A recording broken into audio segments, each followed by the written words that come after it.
Hi, praise the Lord, जय मसीह की आप सभी को। एक बहुत ही बढ़िया और इम्पॉर्टेंट चीज़ जो है मैं आपके साथ शेयर करना चाहता हूँ। इसके लिए मैं लाइव आया और मैं हो सकता है इसको भूल जाऊँगा।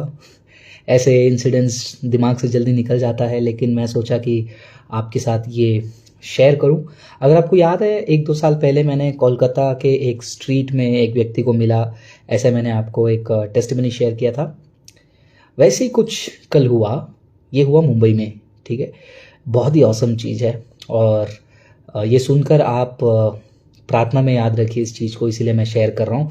मैं अपनी तारीफ़ के लिए या फिर देखो ये सब हुआ बताने के लिए नहीं, मैं इसलिए इसको शेयर कर रहा हूँ ताकि आप उसको प्रार्थना में रखो। तो हुआ क्या, हमारा जो माता यरूशलेम किताब है उसका जो है, मैं बुक सेटिंग करने के लिए एक डिज़ाइनर के पास कल गया। हमारा नेपाली किताब का जो है वहाँ पर ट्रांसलेशन का सेटिंग चालू था। शाम का टाइम था, अराउंड 8-8:30, और जैसे ही वहाँ पर सेटिंग चालू था तो वो एडिट करने वाला अपना काम कर रहा है।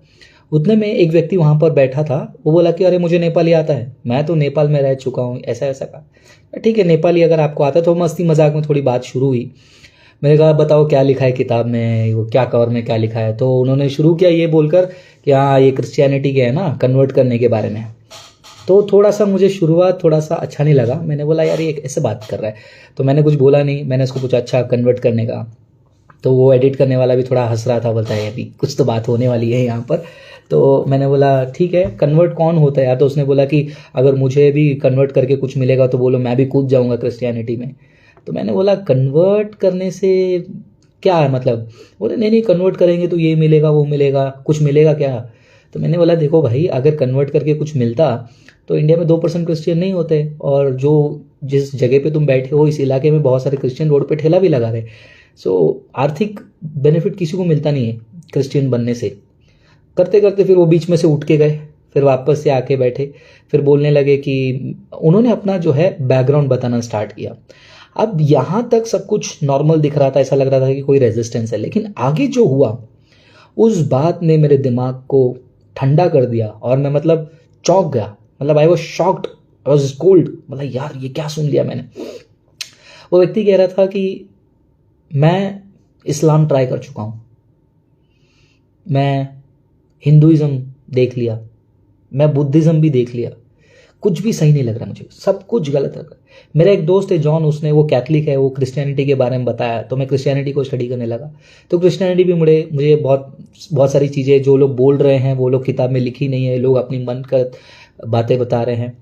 तो मैंने बोला ठीक है, क्या डाउट है आपको पूछो। तो पहले उन्होंने बहुत लंबा स्टोरी बताया कि ये गलत है, यहूदी ये मानते हैं, इस्लाम ये मानते हैं, हिंदुइज्म में कास्ट है, मैं हिंदू तो बनूंगा ही नहीं क्योंकि कास्ट सिस्टम इतना है। बहुत सारी चीज़ें उन्होंने बताई और बताते बताते उन्होंने एक चीज़ कहा कि वो पीएचडी किया है उन्होंने माइक्रोबायोलॉजी में। ये सुनकर मेरा होश उड़ गया, क्योंकि पीएचडी माइक्रोबायोलॉजी कोई खाने का काम नहीं है। माइक्रोबायोलॉजी इटसेल्फ एक बहुत बड़ी पढ़ाई होती है और उसमें पीएचडी करना।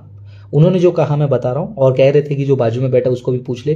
तो दूसरा भी बोल रहा है कि हाँ हाँ सच बोल रहे हैं। तो मैं बोला यार ऐसा व्यक्ति, आप ऐसे क्यों बात करो। बोलते मैं नास्तिक हूँ, मैं अधर्मी हूँ, मैं कोई धर्म को नहीं मानता हूँ, कि सारे धर्म में ऐसा ऐसा सब बता रहा था।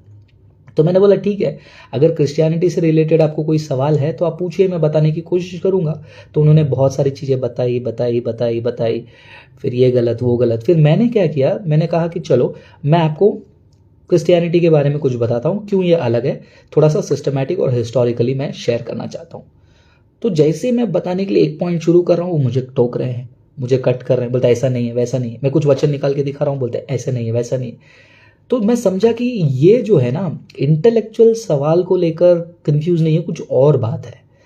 तो मैंने बोला कि क्या बात है। ऐसे बात करते करते उन्होंने बताया कि देखो भाई, मैं सब कुछ चेक कर चुका हूँ, मैं परेशान हूँ मेरे लाइफ में, मुझे बस शांति चाहिए, मुझे बस विश्राम चाहिए, मतलब मेरा मन चंचल हो चुका है। ऐसे बोलते बोलते उनकी आवाज़ हिलने लग गई।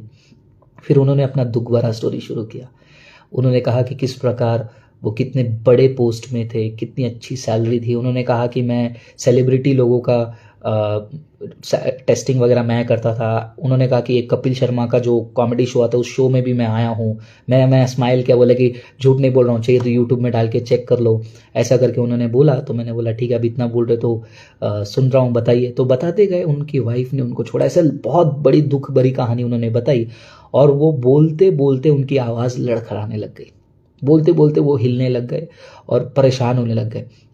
मैं कुछ बोलने की कोशिश कर रहा हूँ, मुझे टोक रहे हैं, कुछ बोलने की कोशिश कर रहा हूँ, टोक रहे हैं। तो मैं समझ गया कि अपोलोजेटिक्स का जो मेथड है इनके साथ काम नहीं आ रहा है, क्योंकि मैं कोशिश कर रहा था फिलोसफिकली और थियोलॉजिकली उनको आंसर करूं, लेकिन वो सुनने के लिए वो रेडी नहीं, क्योंकि उनका माइंड ब्लॉक है। उन्होंने कहा कि मेरा माइंड ब्लॉक है भाई, मेरा सर बोल रहे थे। ओह माय गॉड, मेरा इंटरनेट बीच में बंद हो गया था। बताइए मैं कहाँ कट हो गया था मेरा बात,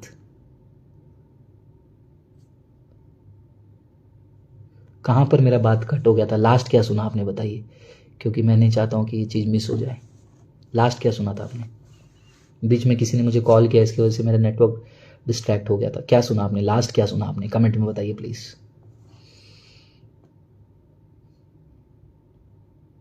कितने सारे लोग सुन रहे हैं, लेकिन कमेंट में एक भी कमेंट नहीं दिख रहा, क्या हो गया?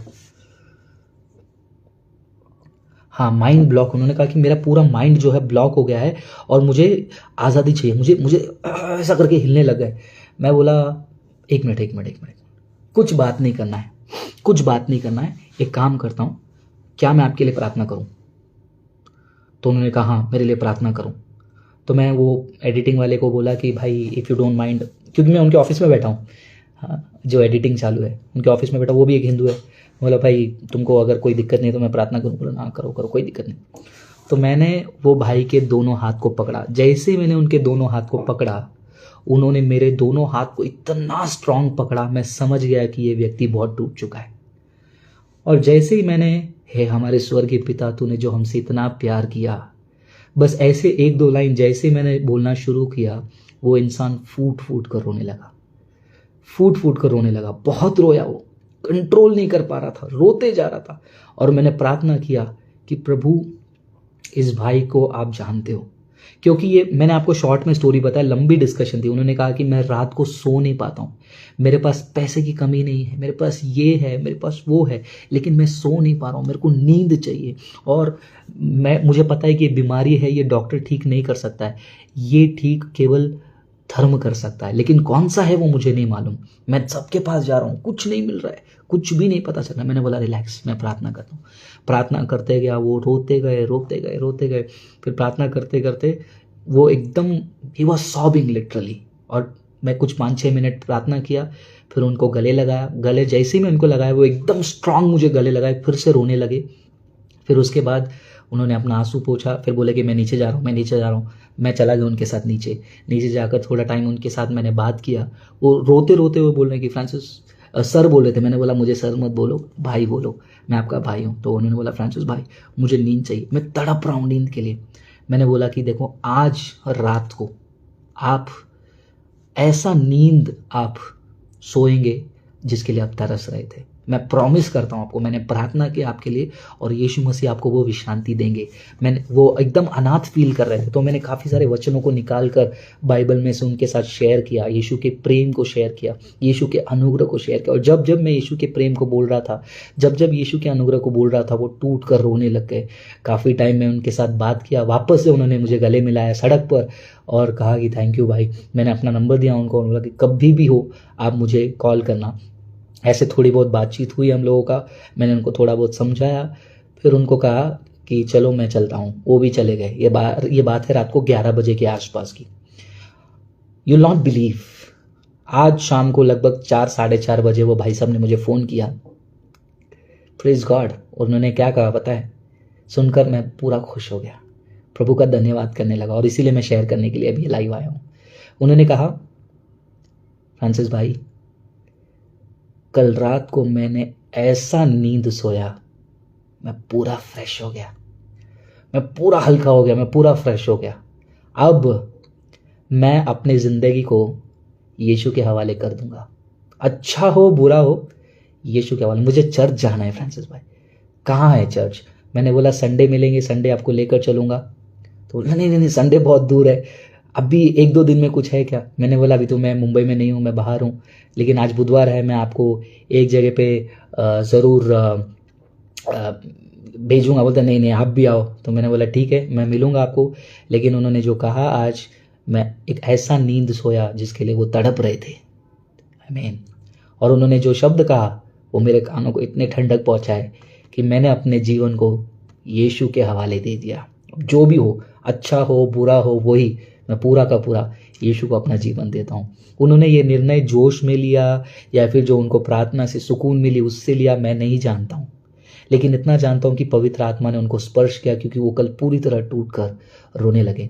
मैं आपसे विनती करता हूँ, ये भाई साहब को आप प्रार्थना में याद रखिए, क्योंकि ये कोई साधारण ब्रदर नहीं है, क्योंकि इनके अंदर टैलेंट भरपूर है। उन्होंने मुझे कुछ कॉन्टेक्स्ट दिखाई, उन्होंने कुछ मुझे बातें बताई, वो काफ़ी बड़े लेवल पर है, बड़े बड़े डॉक्टर्स को पहचानते हैं। और वहीं पर बैठे बैठे उन्होंने एक और रिकॉर्डिंग भी सुना है किसी डॉक्टर का। तो वो कह रहे कि मैं इतना बड़ा व्यक्ति था, लाखों रुपए में कमाता था, अभी भी कुछ कम नहीं, अभी भी हज़ारों रुपए में कमा रहा हूँ, लेकिन मुझे शांति चाहिए और ये मेरा दिल खाली है। तो मैंने उनको कहा कि ये दिल में जो है भगवान परमेश्वर के साइज का एक छेद है और वो सिर्फ परमेश्वर ही भर सकता है, और यीशु ही आपके सवाल का जवाब है। तो मैं आपको ये शेयर करना चाहता था कि यहाँ पर मौका कभी भी कहीं पर भी आ सकता है। मैं कुछ सोचा ही नहीं था, मैं ऐसे ही लेकर गया मेरा लैपटॉप और मैं वहाँ पर जाकर बैठकर मेरा नेपाली किताब का एडिटिंग चालू है। नेपाली उस किताब के वजह से नेपाल में रहने वाले एक भाई के साथ मेरी बात हो गई, रहते थे वो, मतलब कॉन्वर्जेशन स्टार्ट। आप देख रहे हो कि परमेश्वर रास्ता कहीं से भी खोल सकता है। ओनली थिंग इज हम आपको और मुझे अवेलेबल होना चाहिए। तो मैं प्रार्थना करता हूँ परमेश्वर से कि प्रभु हम सभी को ये एटीट्यूड दे कि मैं सदैव तैयार रहूँगा, ऑलवेज बी प्रिपेयर्ड जवाब देने के लिए। और ये जवाब यहाँ पर अपोलोजेटिक्स नहीं था, ये हाईलाइट है, ये अपोलोजेटिक्स वाला जवाब नहीं था। आपने कई सारे मेरे स्ट्रीट डिस्कशन को देखे होंगे, डिबेट्स के वीडियोस देखे होंगे। ये था emotional apologetics, spiritual apologetics. Of course मैंने उनके सवालों का जवाब दिया, बाइबल से दिया, but in a different fashion. So this is also apologetics. So हमें तैयार रहना है, और एक चीज हमेशा हमें परेशान करना है। आप भी प्रार्थना करिए, मैं भी प्रार्थना करूंगा, हम सब प्रार्थना करेंगे। हमारा प्रार्थना ये होना चाहिए, Lord fill us with the compassion for people. ध्यान से सुनिए, यह हमें प्रार्थना करना है, Lord fill us with the compassion for people, यानी कि परमेश्वर लोगों के प्रति मेरे अंदर दया आए, ये प्रार्थना करो। दूसरा प्रार्थना करेंगे, Lord give me the burden to share the gospel. सुसमाचार बांटने का बोझ मेरे ऊपर आए। मैं तो पर्सनली यही प्रार्थना करता हूं कि सुसमाचार का बोझ मुझे दबाना चाहिए, मुझे परेशान कर देना चाहिए कि किसी ना किसी को मैं बता ही जाऊं, बताऊं मैं लोगों को जाकर यीशु है। और इतना याद रखिए, यदि आप तैयार हैं, यदि आपका आत्मा और आपका एटीट्यूड तैयार है यीशु मसीह के बारे में बताने के लिए, लोगों के बीच में कंपैशनेट होने के लिए, लोगों के बीच में परमेश्वर का अनुग्रह शेयर करने के लिए, कई बार आप मौका ढूंढोगे और कई बार आप जहां पर बैठे हो परमेश्वर मौका देगा आपको। मैं ये भाई को ढूंढ कर कहीं नहीं गया। ये भाई साहब ने कहा कि मैं कहाँ कहाँ घूम चुका हूँ। ये कहते हैं कि अगर फ्रांसिस भाई आप तमिलनाडु जाते हो तो कितने घंटे में पहुँचते हो, तमिलनाडु से आते तो। मैंने कहा पता नहीं, मैं ट्रेन में जाता नहीं उतना लंबा। उन्होंने कहा 30-35 घंटा 40 घंटा। मला हाँ। वो कहते हैं कि वो 3-3 महीने तक नहीं आते, क्योंकि जो स्टेशन पसंद आए वहीं पर उतर जाते तो वहीं पर घूमते फिरते। मतलब इतने ऐसे व्यक्ति, आज उन्होंने कॉल करके कहा मैंने अपना जीवन यीशु को दे रहा हूँ। इससे बढ़िया क्या सुनने मिलेगा लाइफ में मुझे नहीं पता। तो मेरे प्रिय भाई बहनों, आप लोगों से यही विनती है कि आप लोग अपने आप को हमेशा परमेश्वर के राज्य के लिए, मिशन के लिए, इवेंजलिज्म के लिए, डिफेंस ऑफ इवेंजलिज्म के लिए तैयार रखिए, क्योंकि लोग टूटे हुए हैं, दे नीड जीसस। और उन्होंने रास्ते में चलते चलते मुझे एक और बात कहा, फ्रांसिस भाई ये अकेला मैं नहीं हूँ, मेरे जैसे और बहुत सारे लोग हैं जो टूटे हुए हैं, खोए हुए। उनको वो धर्म वर्म कुछ फर्क नहीं पड़ता है, उनको बस एक निवारण चाहिए, एक निवारण चाहिए। एंड यीशु वो निवारण है। Praise God. तो ये मुझे आपके साथ शेयर करना था। Always be prepared to share the love of God, to defend the love of God. God will make a way. प्रभु मार्ग बनाएगा। थैंक यू सुनने के लिए। प्रभु आप सभी को आशीष करे। उस भाई साहब को प्रार्थना में याद रखिए ताकि वो न केवल जोश में निर्णय ले बल्कि होश में अपने आप को प्रभु में आगे बढ़ाए। और मैं विश्वास करता हूं कि उनके द्वारा प्रभु महान कार्य को करेंगे। God bless you. Bye bye.